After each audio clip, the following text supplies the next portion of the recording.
Hello everybody, I'm Delegate Ken Plum. Welcome to our show, Virginia Report. This one fact we all know, each day we grow older, and each day as we grow older we get nearer to end of life. Denied if you will, it's nonetheless a fact and one we ought to deal with. And there are professionals in the community who are available to help us deal with these issues. And we're happy to have with us our own Reston Buckley Fricker, who is expert somewhat on the end-of-life decisions and how one should grow older. That's right. Prepare. Prepare. And Buckley, talk to us a little bit about your business, because you start off as a lawyer, Yep. and now you're concerned about end-of-life kind of issues. Well, I started out practicing in the field of elder law, which Okay. is a pretty new field in the last couple of decades, based on the aging population and having to think about things ahead of time and make plans, whereas prior to that, our lifespans were shorter. We didn't have the kind of medical assistance that helped us to stay alive a lot longer through serious illness and incapacity. And so the field of elder law really grew out of the lengthening age range of our population. And I found that although I enjoyed practicing elder law, I'm really a people person. I wanted to be out talking to people and helping people directly. And I felt that there was a missing link in the care spectrum. You have the traditional geriatric care managers who are highly skilled overseers of care management and aging, and then you have the home health aides who do the in-home work with the clients who need health care services to stay at home. But there wasn't very much available in the middle. So I opened my business in 2005. I hire stay-at-home moms and recently retired professionals who are educated and savvy to take seniors out to the store, doctor's appointments.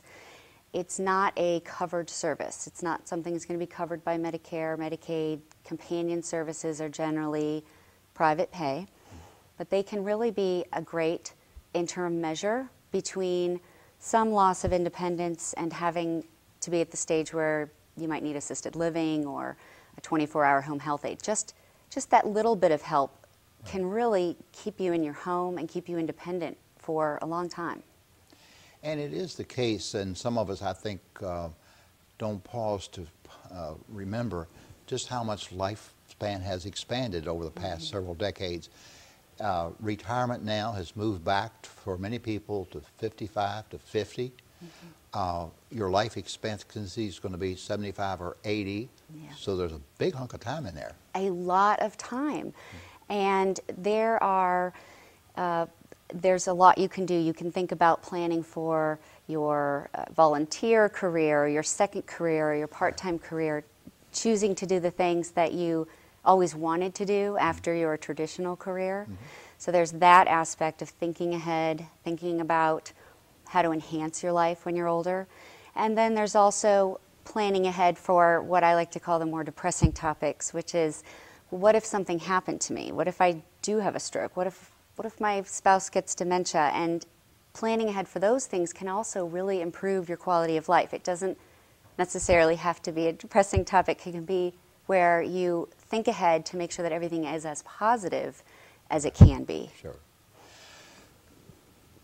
It is the circumstance that for a good percentage of people, events like this are likely to occur. So if that's the probability and it's high risk and you plan for it, your goal is to try to make it as positive as possible. No one operates well under crisis. And so when you have families in the community who discover that a parent has fallen, broken a hip, cannot live at home anymore for the next few months of their life at least, it's a serious stress. Everybody's scrambling, they're looking for resources, they're trying to make decisions when they're upset and under time constraint. And so planning ahead, knowing how much things cost, who is available to provide care, where can you receive care, thinking about whether or not you want to receive it at home, whether or not you want to go to an assisted living that perhaps your friends have gone to for social activities and things like that. Planning ahead can really help. And so for me, I like to tell people to investigate who is available, what does it cost, what covers those costs in advance, so they're not trying to figure it out in the moment, and to think about how they want their older years to look and to talk to their friends and family about it, because it could occur that when the time comes, they aren't able to communicate their own wishes. And so if you have done some estate planning, if you have talked to your family about your wishes, it's entirely possible that the picture of how your incapacity or illness, long illness might go how you want it to, instead of how your family members are just trying to piece it together for you. Wow. Now you transmit this information to people by teaching, you teach? Yes, I teach at the Northern Virginia Community College Annandale campus. I have mostly members of the community come, some social workers will come to learn about retirement issues from Social Security, Medicare, to Medicaid for long-term care, estate planning documents like powers of attorney, how those work, healthcare power of attorney, living will, and also to learn about the prices of housing options, caregiver options, what kinds of funding sources cover those costs, because they are very, very heavy. The average published nursing home cost in Northern Virginia, I believe this year, is $5,400 a month. I mean, that's still a little bit low. The published cost is always rosier than the actual picture. If you want to live in your own home and you need a home health aide for 24 hours a day, you're looking at $9,000 a month. Now, Medicare is generally not going to cover any of that. Medicare will cover a very short period of time after being discharged from a hospital or a skilled nursing facility. And even that care is just some nurse visits, some occupational therapy visits, a little bit of home health aid, help you do bathing, but it's not going to cover the fact that you need someone there with you all the time. So if you have an adult child who's working, you're looking at hiring a home health aide to be in your home, and that is going to be up to $10,000 a month. It will cost you out of pocket. Medicare is not going to cover that. Medicaid for long-term care is, in Virginia, we have a Medicaid waiver program, and you can find out information through the ARC of Virginia.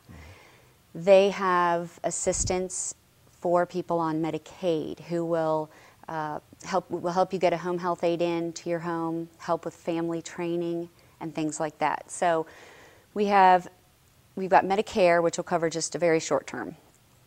Medicaid, which covers very low income people for these heavy costs.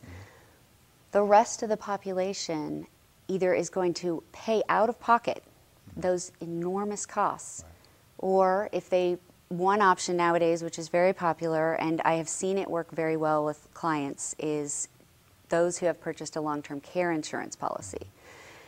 I don't sell long-term care insurance. I do generally know about it, but you'd have to talk to a financial planner.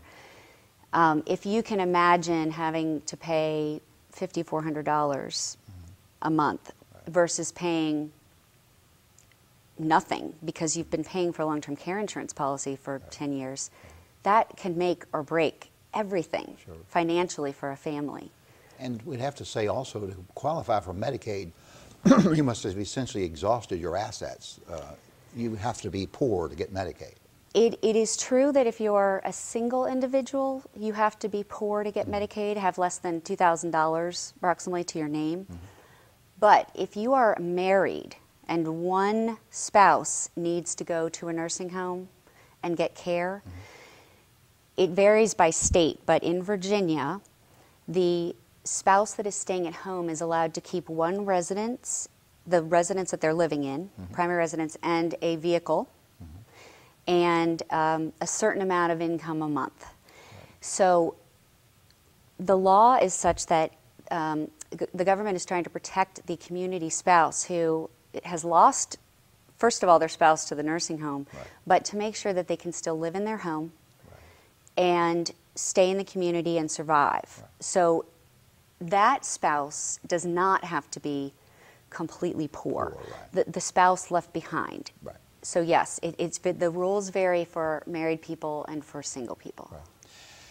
So you teach about this subject, but also you have a unique companionship service that you work with. Talk to us a little bit more about your companionship service.